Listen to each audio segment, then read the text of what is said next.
రవిచంద్రారెడ్డి గారు, ఏంటిది జగన్కు భారీ ఓటమి, మామూలు ఓటమి కూడా కాదట, భారీ ఓటమి అని ప్రశాంత్ కిషోర్ ఓ నేషనల్ ఛానల్లో ఇక్కడ హైదరాబాద్కి వచ్చి వెళ్ళిన మరుసటి రోజే మాట్లాడటం, ఏం చెప్తారు? సార్ నమస్కారం ఈశ్వర్ గారు, మీకు ప్యానలిస్టులకి అలాగే సాక్షి ప్రేక్షకులందరికీ నమస్కారం. సో ఒక పీకేతో పని జరగట్ల, ఆ పీకే జెండా పీకేటట్టున్నాడు.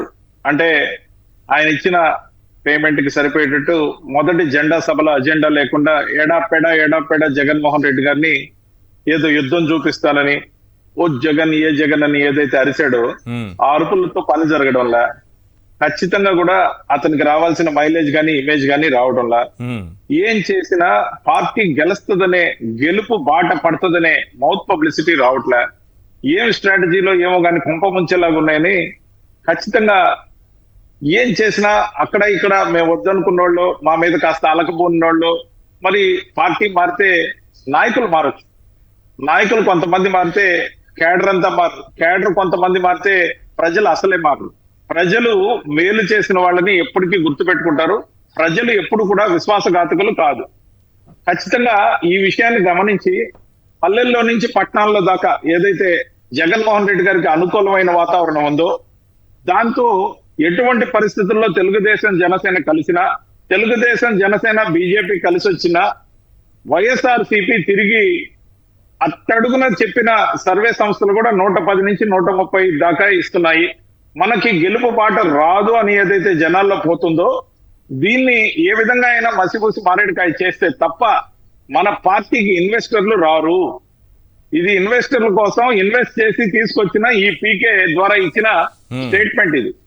ఈ పీకే ప్రస్తుతానికి చేసింది ఏంటంటే ఒక పెయిడ్, మామూలుగా పీకే అంటే పెయిడ్ కిల్లర్ అని కూడా అనొచ్చేమో, కానీ ఇలాంటి దగ్గర అనగానే మనం ఖచ్చితంగా కూడా ఇతను ఇచ్చిన స్టేట్మెంట్ ఒక బూస్టప్ లాగా మారి, ఆ గతంలో చిలక జోస్యాలు ఆయన ఒక ఆయన ఉండేవాడు లగడపాటని, ఆయన చిలక జోస్యాలు ఏ విధంగా బూస్టప్ ఇచ్చేవో ఆ చిలక జోస్యానికి ఇప్పుడు వ్యాలిడిటీ పోయింది. అందుకని కంప్యూటర్ యుగం కాబట్టి ఇతన్ని పట్టుకొచ్చారు.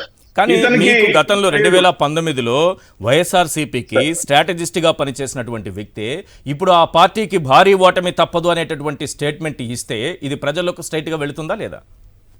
ఎలా వెళ్తుంది సార్? నేను ఒక మాట అడుగుతా. గతంలో ఆయన స్ట్రాటజిస్ట్ గా పనిచేశారు. బీజేపీకి ఒకటోసారి పనిచేసిన తర్వాత రెండోసారి బీజేపీ వాళ్ళే ఇతన్ని నమ్మి తీసుకోలే. ఎన్డీఏ వన్ కి వాళ్ళు స్ట్రాటజిస్ట్ గా పనిచేసిన తర్వాత ఎన్డీఏ 2 కి వాళ్ళు తీసుకోలే.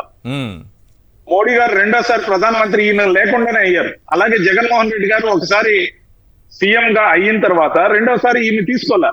అంతేకాదు ఈయన దుకాణం పనిచేసి నేను సర్వే సంస్థలను మూసేస్తున్నా, ఖచ్చితంగా కూడా నేను ఇంక నుంచి రాజకీయాల్లోకి వెళ్తున్నా, జనస్వరాజ్ అనే ఒక పార్టీ పెట్టా, బీహార్ లో నా అదృష్టాన్ని పరీక్షించుకుంటా, బీహార్ రాజకీయాలు కలుషితం అయిపోయాయి, నా అవసరం బీహార్ కి చాలా ఉంది, ఖచ్చితంగా కూడా నేను బీహార్ కు సేవ చేయడానికి వెళ్ళిపోతున్నాను వెళ్ళిపోయాడు. ఆ దుకాణం మూసేసేటప్పుడు ఐపాక్ టీం ఎవరైతే రిషిరాజ్ సింగ్ గారి ఆధ్వర్యంలో పనిచేస్తుందో అది ఒక సపరేట్ గా అయితే, ఇంకొక శిష్యుడు అయిన రాబిన్ శర్మ తన ఏజెన్సీ ఏం పేరు పెట్టుకున్నాడు నాకు తెలియదు, కానీ అతను చంద్రబాబు నాయుడు గారి కోసం పనిచేస్తున్నారు. సో ఇద్దరు శిష్యులు ఎవరైతే పనిచేస్తున్నారో, శిష్యులు ఎవరైనా ఎదిగితే ఓర్వలేని గురువు గారుల కేటగిరీలో ఈ పీకే కూడా ఉన్నాడు. అంటే వాళ్ళు బాగా పనిచేస్తున్నారు. జగన్మోహన్ రెడ్డి గారికి నా అవసరం లేకుండా పోయింది. ఐపాక్ టీం సర్వేలు కానీ ఐపాక్ టీం పనితీరు కానీ బాగుంది, దాని ద్వారా జగన్మోహన్ రెడ్డి గారికి నేను గుర్తు రాలేదు కాబట్టి నన్ను ఒకసారి కూడా పిలిపించుకోలేదు ఈ మధ్య కాలంలో.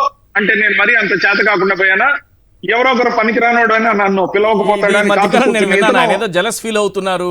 ఆయన దగ్గర పనిచేసిన వాళ్ళు ఈ రోజు ఒక మంచి పొజిషన్ లో పెద్ద పెద్ద పార్టీలకు పనిచేస్తుండడం కూడా చూసి జలస్ ఫీల్ అవుతున్నారని విన్నాను. అది వాస్తవం కాదో మీరే చెప్పండి. 100% సార్ 100% అందరూ అనుకుంటున్న మాటే, మా దాకా వచ్చిన మాటే సార్. ఇప్పుడు శిష్యుడు ఎదిగితే గురువు సంతోషించాలి, కానీ శిష్యుడు ఎదిగితే కొంతమంది గురువులకు నచ్చదు. అలాంటి గురువే ఇతనే.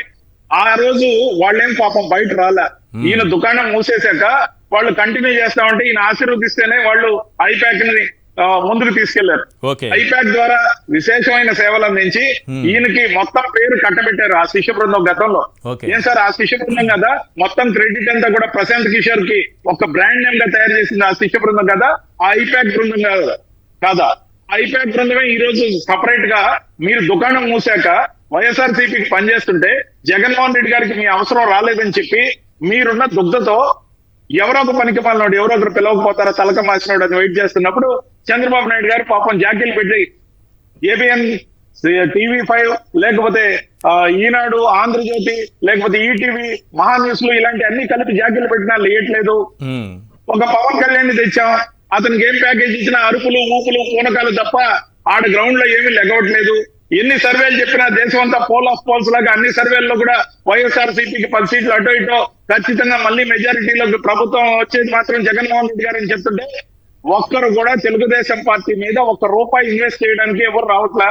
దాంతో రేపు పొలిటికల్ గా పార్టీని ఏ విధంగా పైకెక్కించాలి, అప్పటికి సక్సెస్ఫుల్ గా వాళ్ళకున్న ఎల్లో మీడియా ద్వారా వాళ్ళని వీళ్ళని కలుషితం చేసి మాకు మా పార్టీ మారకముందే ఆయన మారిపోతున్నాడు, ఈయన మారిపోతున్నాడు, రేపే వెళ్ళిపోతున్నాడు అని చెప్పి ఓతరు కొట్టి కొందరి మీద అనుమానం రేకెత్తించి వాళ్ళ కళ్ళలో కనిపించి ఆ ఛానల్స్ వాళ్ళ పార్టీ మారిపోయినట్టు భ్రమింపు చేసి వాళ్ళ చేత పార్టీలు మార్పించారు.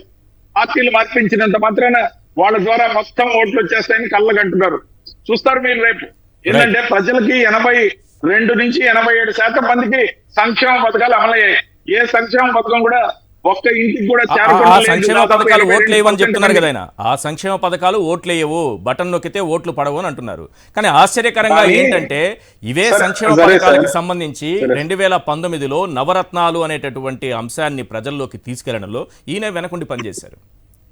సంక్షేమాలు ఓట్లు రాలుస్తాయా లేదా అనే తర్వాత సంగతి. ఈ సంక్షేమాలే పార్టీలకు ప్రాణం, ప్రజలు దాన్ని నమ్ముతారు, అది అవసరం అని ప్రమోట్ చేసింది ఆయనే. ఈరోజు సంక్షేమాలు చెప్పిన మాటకే ఓట్లు పడితే 100కి 100% అమలు చేసిన తర్వాత ఓట్లు రాలవని ఈయన ఎట్లా అంటాడు? ఈ లాజిక్ ఎట్లా మిస్ అవుతారు? సార్ 82% నుంచి 87% సంక్షేమ కార్యక్రమాలు ప్రతి ఇంటికి చేరిపోయినాయి. 100లో చేరినవన్నీ నేరుగా చేరాయి, మధ్య దళారు లేరు. ఇతగాడి క్యాలిక్యులేషన్ ఏంటంటే ఇతగాడి స్ట్రాటజీలోనే గతంలో జన్మభూమి కమిటీని యథేచ్ఛగా విమర్శించడంతో పాటు దాని అరాచకాన్ని ఎండగట్టడంలో ఇతను కూడా రాశాడు కాస్త స్క్రిప్ట్. కానీ ఈ రోజు ఆ జన్మభూమి కమిటీల మేలనే ఏమన్నా రేపు వచ్చి స్టేట్మెంట్ ఇస్తాడేమో.